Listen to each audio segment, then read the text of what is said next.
Olá a todos e a todas, sejam bem-vindos a mais um vídeo de aconselhamento filosófico da individuologia, que é uma filosofia da individualidade aplicada à consciência e felicidade.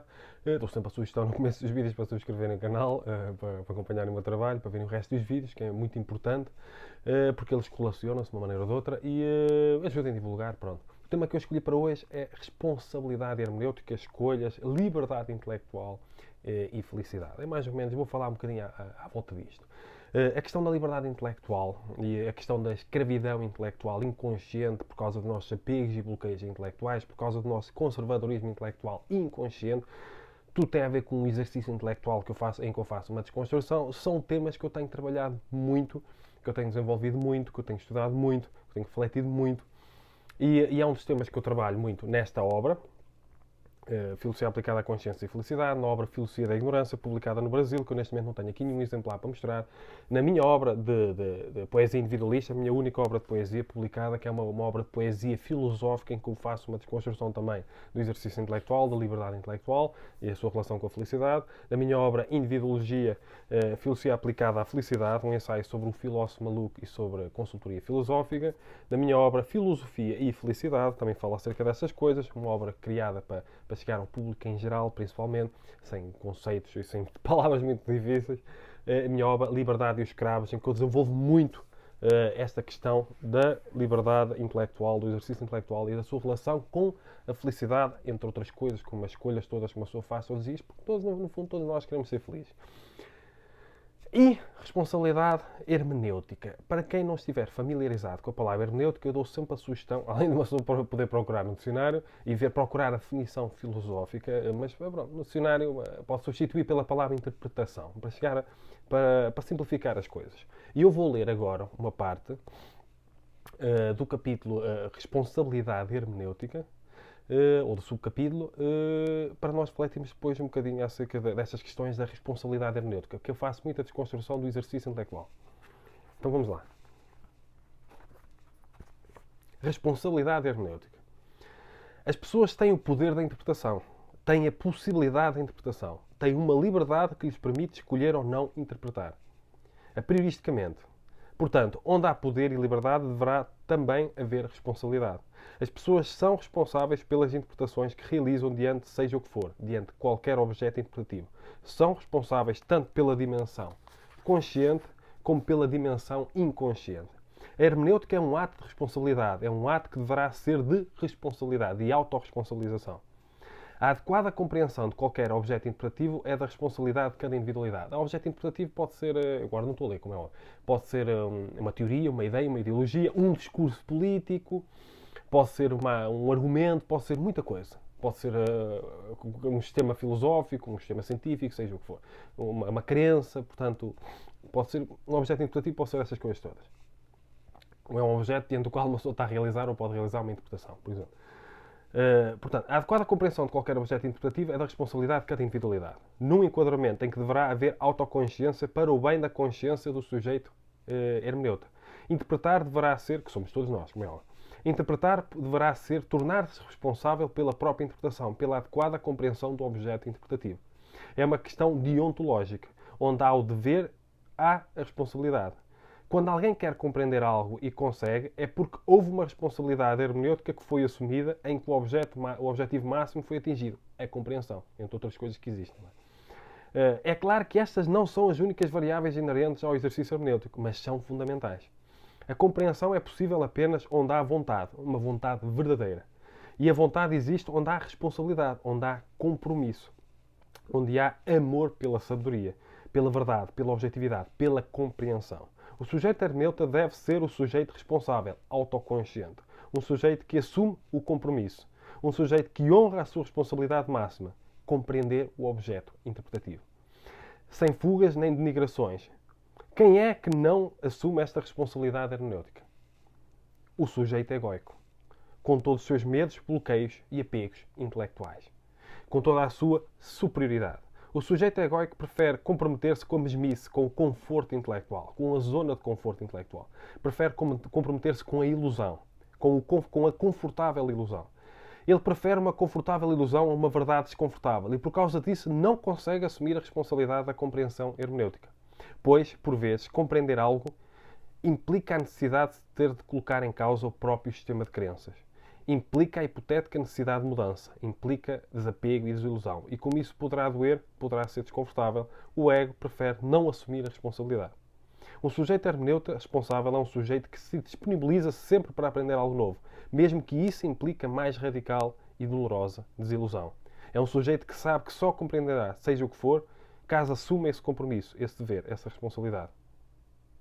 Como nem sempre é fácil compreender um objeto interpretativo, por causa de tudo o que isso poderá implicar, nem sempre é fácil assumir e honrar a responsabilidade hermenêutica. O dever hermenêutico e a responsabilidade hermenêutica correlacionam-se naturalmente, pois dever e responsabilidade caminham de mãos dadas, a par com a autoconsciência. Um sujeito egóico foge da responsabilidade porque foge da dor, porque tem medo da dor, medo de lidar com o desconforto intelectual.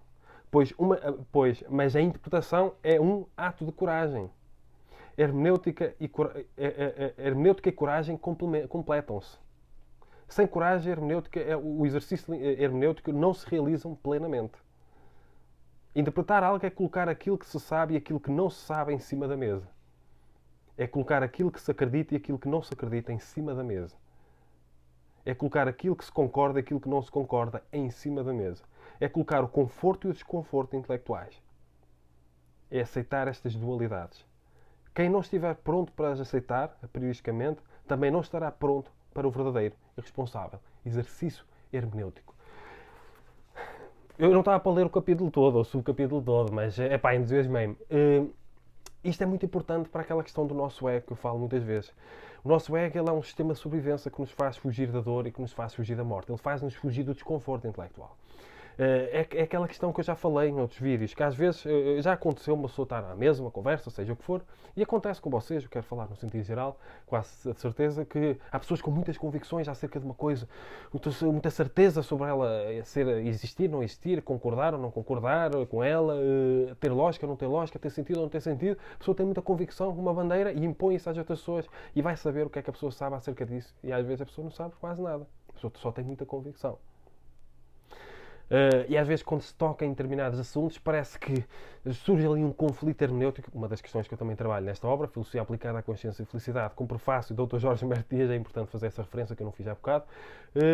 Quando surge algum assunto desconfortável em termos intelectuais, surge ali um conflito hermenêutico, a pessoa preocupa-se em fugir ou em denegrir. São os exercícios intelectuais hermenêuticos mais comuns diante de quem não aceita sair da zona de conforto intelectual. O que acontece? Sempre que aparece um assunto que mexe com o seu sistema de crenças, a pessoa ou fica perturbada, às vezes as pessoas ficam exaltadas com isso, a pessoa ou foge ou procura distorcer para tornar mais facilmente futável. Portanto, tudo aquilo que venha, a pessoa ou foge ou distorce. Então, eu falo acerca disto, também nesta obra, sobre os três principais exercícios hermenêuticos que existem, conscientes ou inconscientes, que há para acontecer naturalmente. Ou o princípio da compreensão, que é a apologia que eu falo nesta obra, que eu faço nesta obra, e na necessidade da responsabilidade hermenêutica, que é o princípio compreensivo, é a tentativa verdadeira de compreensão de seja o que for, quando nos aparecer à frente, ao invés de escolhermos fugir ou denegrir, que são os outros dois principais exercícios hermenêuticos. Temos o princípio da fuga, que é, às vezes, um assunto é desconfortável em termos intelectuais, mas a pessoa procura fugir. Desconfortáveis intelectuais no sentido de colocar em causa o próprio sistema de crença. A pessoa tem ali apegos e bloqueios intelectuais, ali um apego emocional a determinadas crenças e hábitos, muitas vezes até são a causa da própria infelicidade. E sempre que aparece algo novo, diferente, algo contrário, contraditório, a pessoa foge. A pessoa quer fugir do assunto, quer ficar aqui naquela zona de conforto intelectual. Só que muitas vezes essa zona de conforto intelectual é a zona em que uma pessoa está a sofrer. E uma pessoa não sai dali. A pessoa está ali. É um círculo vicioso de infelicidade. A pessoa tem apegos e bloqueios intelectuais, fica ali presa numa ignorância e não sai dali. O outro princípio de exercício hermenêutico intelectual é o princípio negativo. É aquele princípio em que uma pessoa, de forma inconsciente, isto acaba tudo por acontecer de forma inconsciente, a pessoa distorce, denigre tudo aquilo que é diferente, contrário e contraditório para tornar mais facilmente refutável, muitas vezes usando a falácia do espantalho. É para espantar.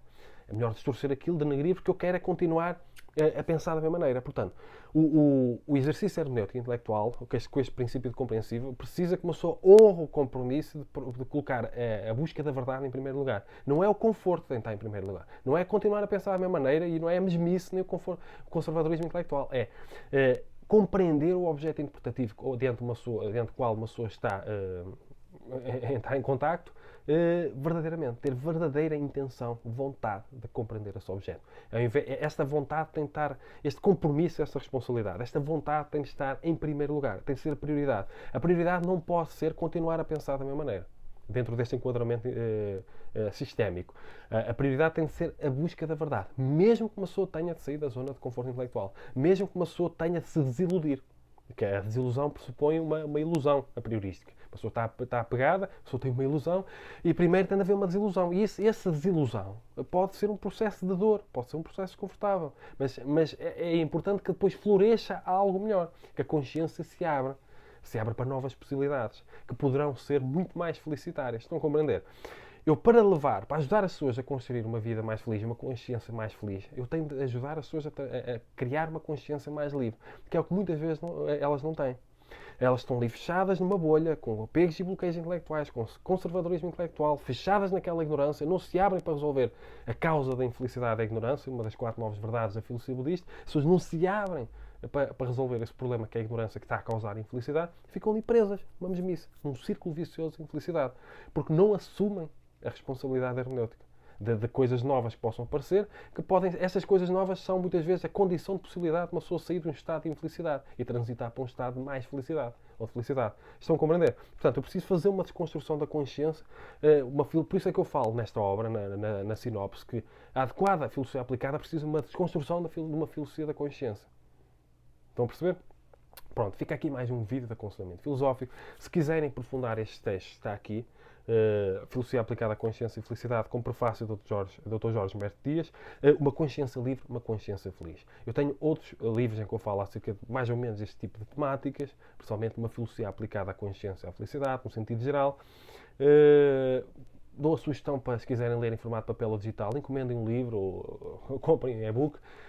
Subscrevam o canal, vejam o resto dos vídeos, comentem, partilhem, porque é importante para dar sustentabilidade e crescimento ao canal. E se quiserem mesmo contribuir para a sustentabilidade direta e crescimento direto do canal, ou até do meu ativismo para uma pedagogia da felicidade, se quiserem contribuir para isso, neste momento, em vez de ter o patreon.com, podem fazer doações por MBWay ou para o meu IBAN. Está tudo na descrição do vídeo. Sugiro que vejam a obra, leiam a obra. Pode ser importante, principalmente se vocês forem estudantes de filosofia, pode ser muito enriquecedor.